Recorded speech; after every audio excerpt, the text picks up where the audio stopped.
تعلیم یافتہ نوجوان اکثر سرکاری نوکریوں کی تلاش میں رہتے ہیں، لیکن پلوامہ کے دو اعلیٰ تعلیم یافتہ بھائیوں نے خود اپنے لیے اور دوسروں کے لیے روزگار کا ذریعہ پیدا کیا ہے۔ ہم نے سوچا کہ ہم سرکاری نوکری کے پیچھے پیچھے نہ بھاگے اور خود اپنا کوئی روزگار تلاش کریں، اس لیے ہم اس فیلڈ میں آئے۔ پلوامہ کے بلال احمد نے ایم.اے بی.ایڈ کی ڈگری حاصل کی ہے، جبکہ ان کے بھائی نے ایم.ایس.سی بائیو ٹیکنالوجی کی ڈگری حاصل کی ہے۔ دونوں بھائیوں نے سرکاری نوکریوں کے پیچھے نہ پڑ کر وقت کی ضرورت کو مد نظر رکھتے ہوئے سوائل ٹیسٹنگ یعنی مٹی کی جانچ کرنے کے علاوہ گھریلو کھاد تیار کرنے کا کام شروع کیا ہے۔ اکانومی جو کشمیر کی ہے تو وہ سب سے زیادہ اسی ایگریکلچر کے تھرو آتی ہے، اس لیے ہم نے انیشیٹو کیا کہ ہم یہ ایک سوائل ٹیسٹنگ لیب یہاں ڈالیں گے۔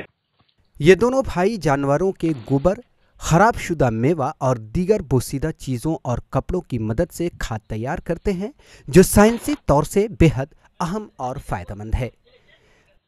جناب، میں نے ادھر دیکھا جو یہ ورمی کمپوسٹ یونٹ ہے جو بلال صاحب نے لگایا ہے، بہت خوش ہوا ہوں میں اس کا کام دے کر۔ بلال اور ان کے بھائی کے اس قدم کی کافی ستائش ہو رہی ہے۔ سرکار کی جانب سے انہیں بھلے ہی کوئی مالی امداد نہیں ملی ہو، لیکن KVK اور محکمہ زراعت کی طرف سے انہیں ہر طرح کی معاونت کی یقین دہانی ہوئی ہے۔ سرکار کی طرف سے ہمیں امید ہے کہ وہ بھی ہمیں سپورٹ کرے، بلکہ جو ایگریکلچر ڈپارٹمنٹ ہے انہوں نے بھی ہمیں کبھی کبھی اس میں یہاں آیا اور ٹیکنیکل سپورٹ کیا۔ انشاءاللہ ہم اسے وعدہ کرتے ہیں جو بھی ہم سے چاہے ہم اس کو سپورٹ کریں گے، ضرور سپورٹ کریں گے۔ کیمیائی کھادوں کے استعمال سے جہاں فصلیں تباہ ہو رہی ہیں اور زمین بھی خراب ہو رہی ہے، ساتھ ہی انسانی صحت پہ بھی غلط اثرات مرتب ہو رہے ہیں، تو ایسے میں آرگینک کھادوں کا استعمال کرنا بہت ہی خوش آئند ہے، کیونکہ اس سے ایک تو انسانی صحت محفوظ رہے گی، زمین کی زرخیزیت بڑھے گی اور ساتھ ہی فصلوں پہ بھی کوئی غلط اثرات مرتب نہیں ہوں گے۔